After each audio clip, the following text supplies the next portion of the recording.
नमस्कार, मेरा नाम है यतेंद्र शर्मा और आज हम उस मुद्दे पर बात करेंगे जिसका यानी कहें तो सियासी गलियारों में जिसका काफ़ी बेसब्री से इंतज़ार हो रहा है। अगर सियासी गलियारों की बात करें तो आज एक ही घोषणा का इंतज़ार पिछले काफ़ी लंबे समय से हो रहा है और वो है बीजेपी राष्ट्रीय अध्यक्ष का चुनाव। क्योंकि हर कोई जानना चाहता है, चाहे वो पक्ष हो विपक्ष हो, कि देश की या विश्व की सबसे बड़ी पार्टी होने का दावा करने वाली पार्टी का अगला अध्यक्ष यानी कि उसकी कमान आगे कौन संभालेगा।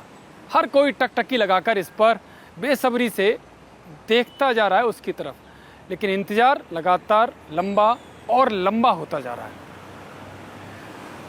कब होगा राष्ट्रीय अध्यक्ष का चुनाव, कौन होगा राष्ट्रीय अध्यक्ष, इसको लेकर हर किसी के मन में जिज्ञासा है। कोई भी, जैसे मैंने पहले भी कहा कि पक्ष हो या विपक्ष हो, हर कोई जानना चाहता है, क्योंकि सवाल देश की सत्ताधारी पार्टी के अध्यक्ष का है। सवाल विश्व की सबसे बड़ी पार्टी होने का दावा करने वाले राजनीतिक दल का है। तो ऐसे में हर कोई जानना चाहता है। मैं कौन होगा और कब होगा इस पर मैं आऊँगा, इसकी हम चर्चा करेंगे। लेकिन सबसे पहले मैं आपका एक बैकग्राउंड इसका पहले से बता देता हूं, क्योंकि बीजेपी राष्ट्रीय अध्यक्ष के चुनाव का प्रोसेस काफ़ी पहले ही शुरू हो गया था। पिछले साल इसकी घोषणा हो गई थी कि चुनाव होगा और जो संगठन चुनाव होता है उसके नाते होगा। संगठन पर्व को लेकर तैयारियां शुरू कर दी गई, उसका औपचारिक ऐलान कर दिया गया और मंडल स्तर से लेकर जिला स्तर, जिला से लेकर प्रदेश स्तर तक के चुनाव भी संगठन में बखूबी कराए गए।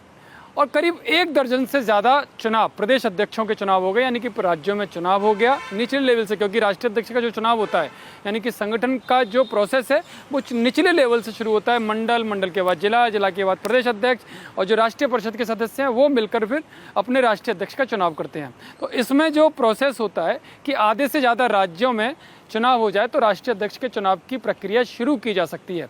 लेकिन 1 दर्जन यानी कि 13 या 14 राज्यों के चुनाव के बाद वो प्रक्रिया रोक दी गई और उसका एक बड़ा कारण था पहलगाम आतंकी घटना।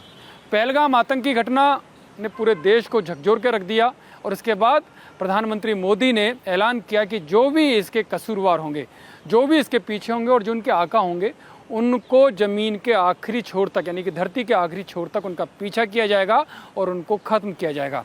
और उसके बाद भारत और पाकिस्तान में जो कुछ हुआ वो सबके सामने है। मात्र 2 दिन के अंदर भारत ने पाकिस्तान की सेना को, आतंकियों को उनके घुटनों पर लाने का काम किया और कई बड़े आतंकी जो शिविर हैं, जो ट्रेनिंग कैंप हैं, उनको ख़त्म करने का काम किया।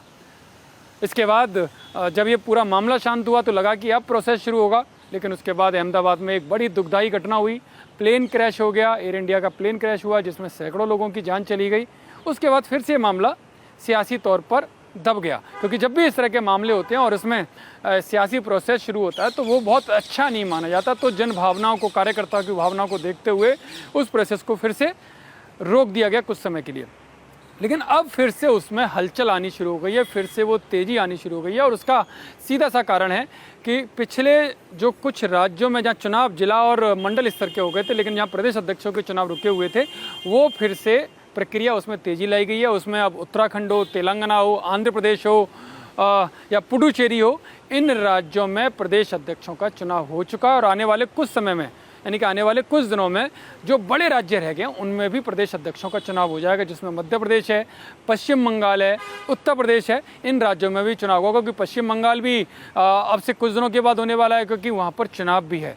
तो ऐसे में वो राज्य काफ़ी महत्वपूर्ण है। तो बीजेपी चाहेगी कि जल्दी से जल्दी चुनाव हो और वहाँ पर टीम गठन करके चुनावी प्रोसेस भी शुरू कर दिया जाए, क्योंकि वहाँ पर अगले साल चुनाव होने वाला है। इस बार बिहार में, अगली बार पश्चिम बंगाल का चुनाव है, असम का चुनाव है।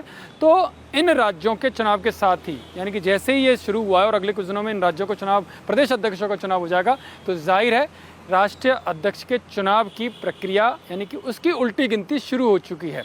क्योंकि आधे से ज़्यादा राज्यों के चुनाव, जो राज्यों के चुनाव हैं प्रदेश अध्यक्षों के तौर पर, उसकी टीम के तौर पर, वो करीब करीब ख़त्म हो जाएंगे। तो फिर राष्ट्रीय अध्यक्ष के चुनाव का ऐलान किया जाएगा। लेकिन अब से 2 दिन के बाद ही यानी कि 4 जुलाई से राष्ट्रीय स्वयंसेवक संघ यानी कि RSS की अखिल भारतीय प्रांत प्रचारक बैठक है और इस बार ये बैठक दिल्ली में हो रही है, यानी कि देश की राजधानी दिल्ली में हो रही है। तो माना जा रहा है कि इस बैठक के बाद जो राष्ट्रीय अध्यक्ष के चुनाव का जो प्रोसेस है उसका औपचारिक ऐलान किया जाएगा, क्योंकि 4 जुलाई से 6 जुलाई तक अखिल भारतीय प्रांत प्रचारक बैठक होगी।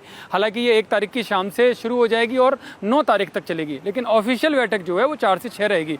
तो 9 तारीख के बाद यानी कि 9 या 10 जुलाई के बाद बीजेपी और संघ के टॉप मोस्ट लोग हैं, जो नेता हैं, वो बैठेंगे और राष्ट्रीय अध्यक्ष के चुनाव पर चर्चा करेंगे। हालांकि राष्ट्रीय अध्यक्ष के चुनाव के लिए बड़े नाम काफ़ी समय से हवा में तैर रहे हैं।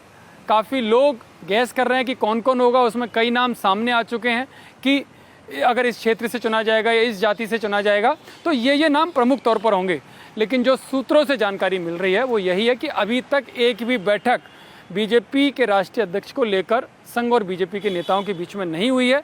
हाँ, अखिल भारतीय प्रांत प्रचारक जब बैठक हो जाएगी या इस दौरान ये बैठक होने की संभावना है, जिसके बाद मंथन चलेगा राष्ट्रीय अध्यक्ष के चुनाव का और उसका प्रोसेस जैसे ही नाम तय हो जाएगा उसका प्रोसेस शुरू हो जाएगा। और माना यही जा रहा है कि जो राष्ट्रीय महामंत्री रह चुके हैं उनके नाम पर यह चर्चा हो सकती है। उसमें एक नाम साउथ भारत से यानी कि दक्षिण भारत से भी एक नाम प्रमुखता से है। 2 नाम ऐसे हैं जो मंत्री हैं केंद्र सरकार में, उनके नाम पर ये चर्चा हो सकती है और जो फाइनल डिसीजन इनके नाम पर बनेगा उस पर होगा।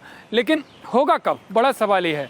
तो जो सूत्र जानकारी दे रहे हैं वो ये बता रहे हैं कि 21 जुलाई से संसद सत्र शुरू होने वाला है। तो 21 जुलाई और जो अगस्त तक चलेगा, तो इस दौरान यानी कि संसद सत्र के बीच में या उसके बाद में राष्ट्रीय अध्यक्ष का चुनाव एक प्रक्रिया के तहत बीजेपी कर लेगी। यानी कि अब ज़्यादा समय नहीं रह गया है, 1 महीना और, बस 1 महीने में राष्ट्रीय अध्यक्ष के चुनाव का ऐलान कर दिया जाएगा और जो भी नाम दोनों संघ और बीजेपी की बैठक में जिस नाम पर भी सहमति बनेगी उसकी ताजपोशी कर दी जाएगी।